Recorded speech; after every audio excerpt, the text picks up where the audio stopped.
So to continue on with our optimization, we're going to look at what happens when the area is fixed and not the perimeter. So before we looked at what happens when we have a certain perimeter, and this time we're going to flip it around. Now it's the perimeter that's going to change and the area that isn't. And why would this be important?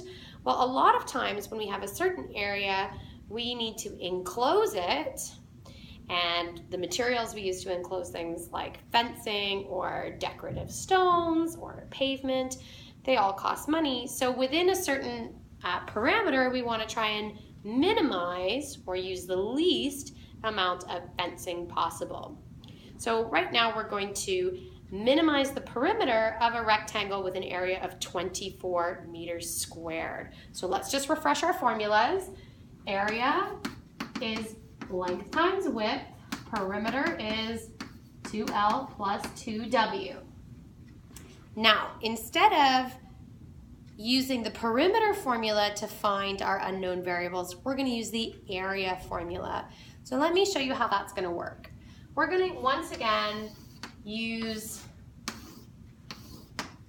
our handy table. We're going to use width, length, area, perimeter, and because I have width on my first column, that's the variable that I'm going to change. By changing the width, I'm going to change the length just because it always has to have the same area. So if the area is 24, so we're going to have 24 equals length times width. I want to find the length because I'm the one who's determining the width. I'm going to solve this for L, and it's going to be 24 over W equals L. So I'm just going to divide the area by the width, and quite simply, that's going to give me my length. So let's start trying to figure this out. So I'm going to start with 1. If the width is 1, then the length has to be 24. 1 times 24 gives us an area of 24, and that's giving us a perimeter of 2 times 24 is 48, plus 2 times 1 is 2, that's 50. Okay, let's keep going. Width of 2, if the width is 2, 24 divided by 2 is 12. 12 times 2 is still 24. And the perimeter plugged into the formula is going to be 28. 24 divided by 3 gives me 8. 3 times 8 still, of course, 24. And then my perimeter is 22. See how my perimeter is getting smaller? That's really important because I'm minimizing. So I want the absolute smallest that I can get. So then we're going to go 4.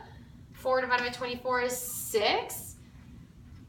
6 times 4 is 24. The perimeter is 20.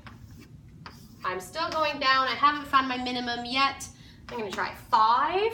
Now 5 doesn't divide into 24 equally. That's okay. We're allowed to do that. We're allowed to have a decimal. It's going to give us 4.8. 4.8 times 5 is still 24. And that gives us a perimeter of 19.6. Still going down. So let me try 6.